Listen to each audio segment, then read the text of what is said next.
Have you ever paused in the middle of your daily routine and thought, wait, why do I even do this? You wake up, brush your teeth, say bless you when someone sneezes, sip your morning coffee, maybe even throw on a tie before heading out the door. These small habits feel completely normal, natural, even. But what if I told you that many of the things you do every single day have roots in something far darker and a little disturbing? Behind some of the most ordinary American customs lie stories of plague, violence, superstition, and even war.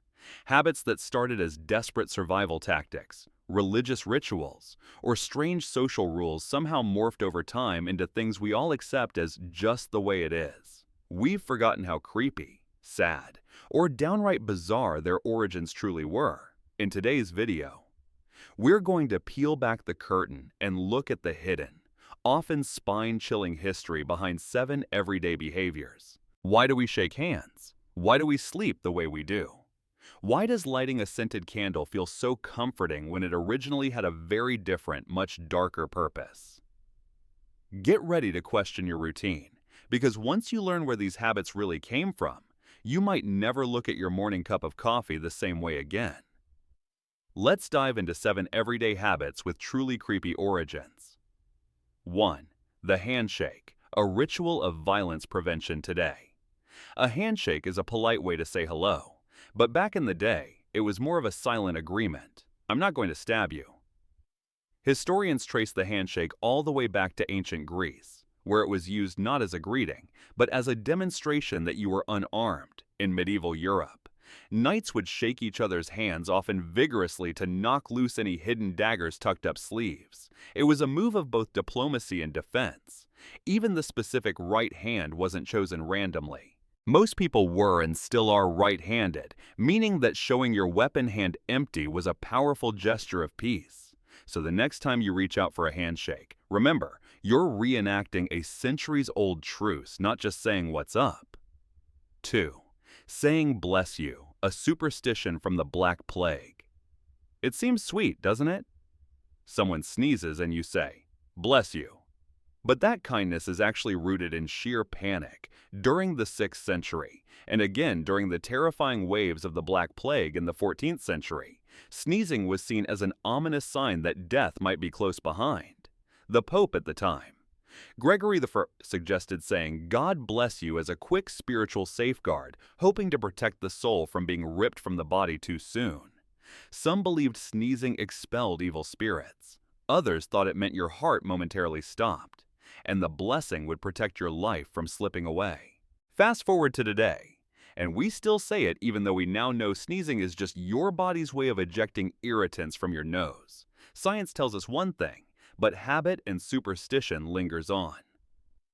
3. Drinking coffee, once branded as devil's drink. Your cozy morning cup of joe has a much more controversial past than you'd expect. When coffee first made its way to Europe from the Middle East in the 16th century, it was viewed with suspicion, especially by religious leaders, because it came from Muslim regions. Some Catholic clerics labeled it the devil's drink. People feared it stimulated the senses too much and could lead to sinful behavior, especially of the lustful kind. Legend even has it that Pope Clement XI was asked to ban it altogether, but after tasting it himself, he reportedly said, "This Satan's drink is so delicious, we should cheat the devil by baptizing it." Eventually, coffee gained acceptance and even became popular in religious communities, particularly among monks who used it to stay awake for long hours of prayer.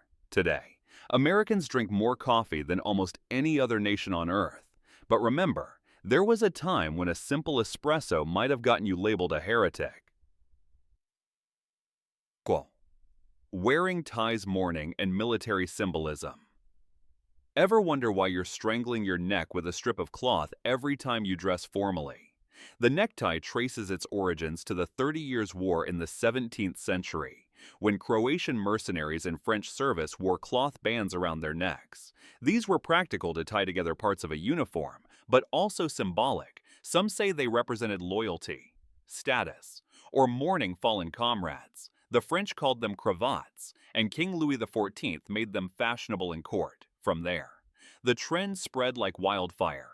Over time, The military meaning was lost, and the tie became a staple of professional attire. But at its core, it began as a mark of battle, sorrow, and allegiance, not a business accessory. So, yes, every time you put on a tie, you're kinda wearing a tiny battlefield relic on your throat. 5. Using antibacterial soap, a practice born from death before the 19th century. Doctors didn't wash their hands at all. It took a Hungarian physician named Ignaz Semmelweis to realize that hand washing could save lives. He noticed that women giving birth in hospitals were dying at alarmingly high rates, especially when examined by doctors who'd just come from performing autopsies. His solution: wash hands with chlorinated lime before touching patients. The death rate dropped dramatically. But here's the creepy part: the medical community laughed at him. He was mocked, dismissed, and eventually institutionalized, where he died ironically from an infection. It wasn't until years later, when germ theory gained ground, that Semmelweis was proven right. Today, hand washing is second nature, especially since the COVID-19 pandemic. But that squirt of antibacterial soap you use before dinner, it's a ritual born from the overlooked cries of a man who watched women die needlessly. His legacy lives on at every sink.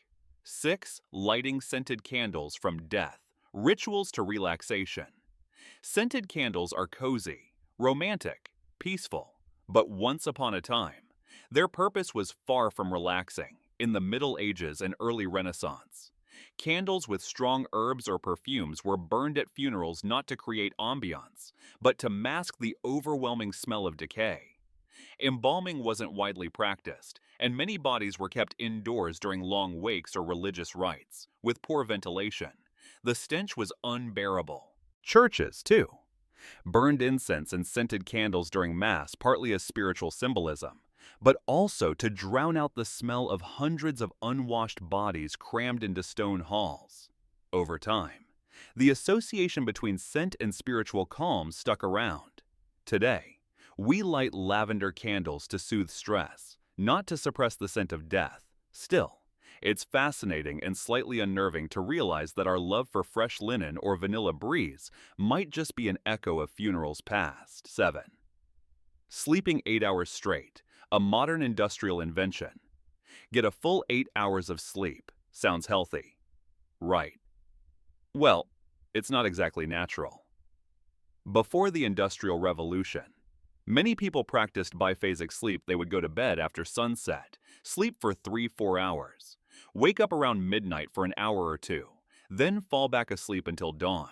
That middle of the night break was used for prayer, reading, even visiting neighbors. It wasn't until artificial lighting and strict factory schedules took over in the 19th century that society started pushing for uninterrupted 8-hour sleep blocks. Sleep became scheduled, rigid, and productive. Ironically, modern studies now show that waking briefly during the night isn't unhealthy. It's often just your body returning to old rhythms. So the next time you wake up at 2 a.m. and panic about insomnia, maybe you're just sleeping the way your ancestors did before alarm clocks and 9-to-5 jobs told you not to.